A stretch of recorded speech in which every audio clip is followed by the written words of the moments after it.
Welcome to your Indian polity class. Today we will study Article 54. This is about the Electoral College. Let's begin the session. जी हाँ दोस्तों, आप सभी का स्वागत है न्यू पाठशाला प्लेटफॉर्म पर।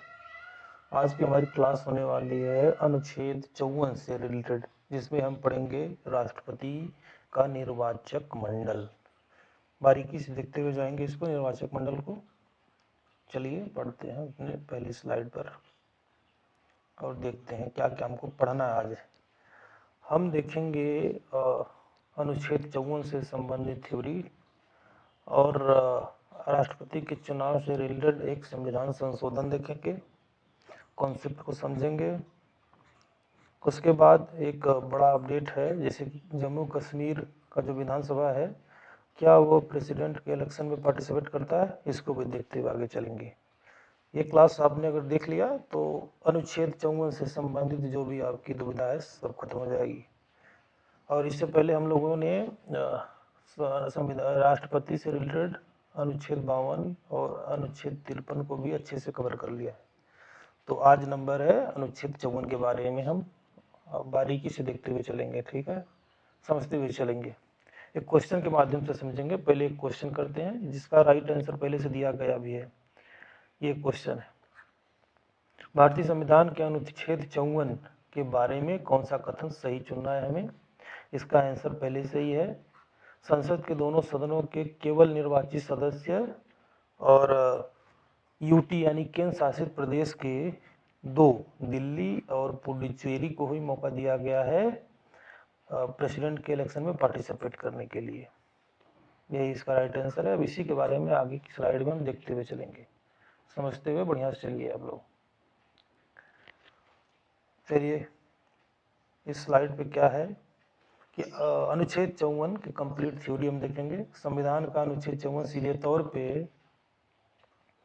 निर्वाचक मंडल की बात करता है। इसमें हम समझेंगे कि कौन कौन से लोग प्रेसिडेंट के चुनाव में पार्टिसिपेट करते हैं, बेहतरीन तरीके से देखेंगे।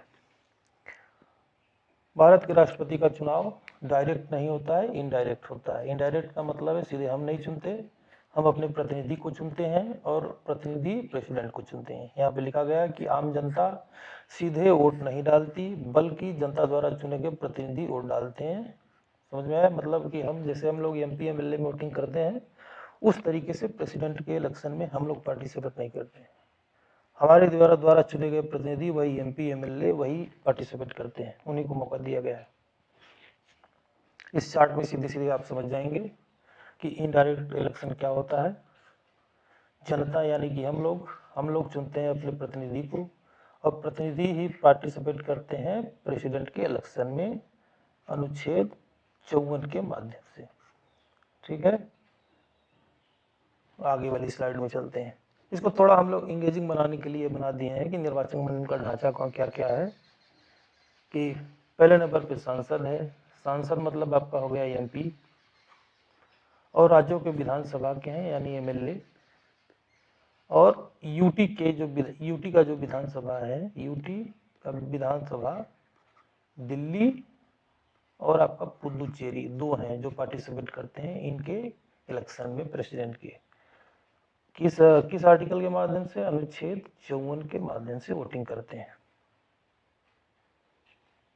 वही इसमें कुछ देखने की जरूरत नहीं है, मैंने आपको बता दिया कि संसद पार्टिसिपेट करते हैं, विधानसभा के सदस्य करते हैं, केंद्र शासित प्रदेश के करते हैं। आगे चलते हैं, आगे हम सोचते हैं क्या क्या है। याद देखिए, हम मैंने कहा था ना कि हम लोग एक संशोधन के बारे में पढ़ेंगे, इसी चीज के बारे में, 17वां संविधान संशोधन एक्ट 1992। इसी के माध्यम से क्या था कि आपका दिल्ली के लिए और आपका पुडुचेरी के लिए, पुडुचेरी जो इन दोनों की विधानसभा थी, उनको वोटिंग का राइट मिला था प्रेसिडेंट के इलेक्शन में। ये एक तो फैक्ट हो गया बढ़िया सा कि 17वें संविधान संशोधन कब अधिनियम बना आया था? 1992 में। ये फैक्ट हो गया आपके लिए, याद कर लीजिएगा, प्रेसिडेंट के इलेक्शन से रिलेटेड है ये। आगे चलते हैं, थोड़ा 17वां जो संशोधन है उसके बारे में देख लेते हैं क्या क्या है। कि ये जब संशोधन पारित हुआ था तो उस समय तत्कालीन तौर पे प्रधानमंत्री कौन थे? वी नरसिम्हा राव जी थे। और प्रेसिडेंट साहब कौन थे? आर वेंकट रमन। लेकिन जब संशोधन लागू हुआ 1 जून 1995 को, तो उस समय पीएम कौन थे? पीएम तो ये थे नरसिम्हा राव जी, लेकिन प्रेसिडेंट चेंज हो चुके थे, डॉक्टर शंकर दयाल शर्मा बन चुके थे। तो सवाल ये उठता है कि भाई एक्ट चला दिया गया, इनको मौका कब मिला किस चुनाव में वोटिंग करने के लिए?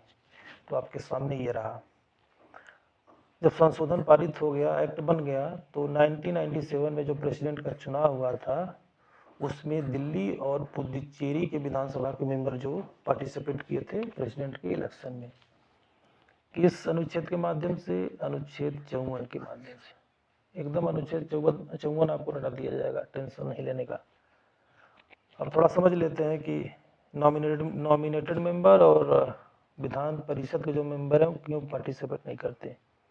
तो पहले देखते हैं मनोनीत सदस्य यानी नॉमिनेटेड मेंबर क्यों वोट नहीं डालते। लॉजिक क्या इसका है कि राष्ट्रपति राज्यसभा में कला, साहित्य, विज्ञान और समाज सेवा के लिए खुद अपने से 12 सदस्यों का मनोनयन करते हैं। आप सोच के देखिए, जिन्होंने मनोनयन किया है, अगर नेक्स्ट टाइम वो प्रेसिडेंट के लिए वो पर्चा दाखिला करते हैं, लड़ते हैं, तो ये 12 सदस्यों का उनके प्रति झुकाव अवश्य होगा। तो इससे क्या होगा कि निष्पक्ष वोट नहीं हो पाएगा, निष्पक्ष चुनाव नहीं हो पाएगा, इसलिए इनको बाहर रखा गया। आई होप कि आप इसको बेहतर तरीके से समझ गए होंगे कि संसद के जो नॉमिनेटेड मेंबर होते हैं उनको प्रेसिडेंट के इलेक्शन से क्यों बाहर रखा गया है। इसका सीधा सीधा लॉजिक आपने देख लिया। इसमें एग्जाम्पल समझाया गया है कि रेखा और सचिन तेंदुलकर जो कि राज्यसभा में मनोनीत मेंबर थे, ये वोट नहीं डाले थे प्रेसिडेंट के इलेक्शन में। और ये है आपका विधान परिषद वाला। विधान परिषद के जो इलेक्टेड मेंबर होते हैं और आपके जो नॉमिनेटेड, वो पार्टिसिपेट नहीं करते हैं, उनको आर्टिकल 54 से बाहर ही रखा गया है पूरी तरीके से। इसका रीजन क्या है, लॉजिक क्या है? क्योंकि विधान परिषद केवल 6 ही राज्यों में है, उत्तर प्रदेश में है, बिहार में है, महाराष्ट्र में है और कर्नाटक में, आंध्र प्रदेश, तेलंगाना में। अब सोच के देखिए, और स्टेट में तो है ही नहीं, तो उनका वोट का जो है वेट बढ़ जाएगा, इसीलिए इनको बाहर रखा गया। यहाँ पे देखिए आपको समझाया गया है चार्ट के माध्यम से।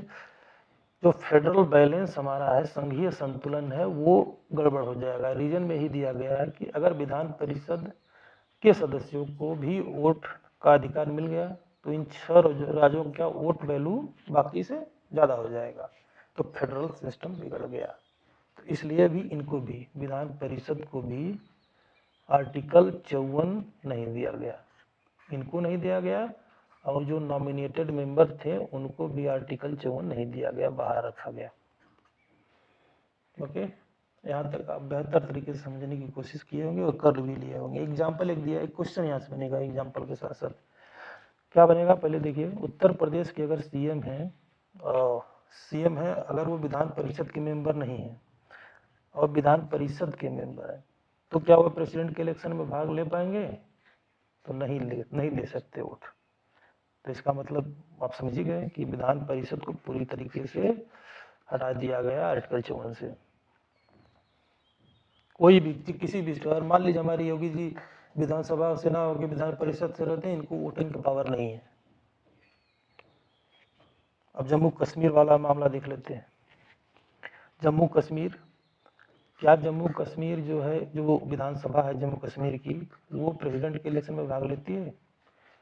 देखिए, जम्मू कश्मीर विधायक चुनाव में भाग लेते हैं।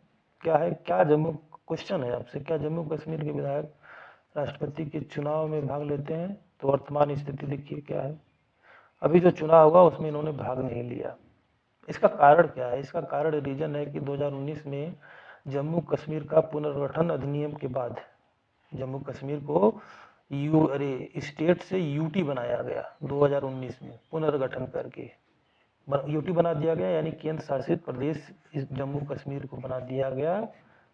और जो संविधान का अनुच्छेद हम 54 जो पढ़ रहे हैं उसमें अभी इसका जिक्र नहीं है, उसमें केवल दिल्ली और पुडुचेरी का ही जिक्र किया गया। अगर जम्मू कश्मीर को वोटिंग करानी है तो इनको संशोधन करके ऐड करना होगा, किसमें? अनुच्छेद 54 में।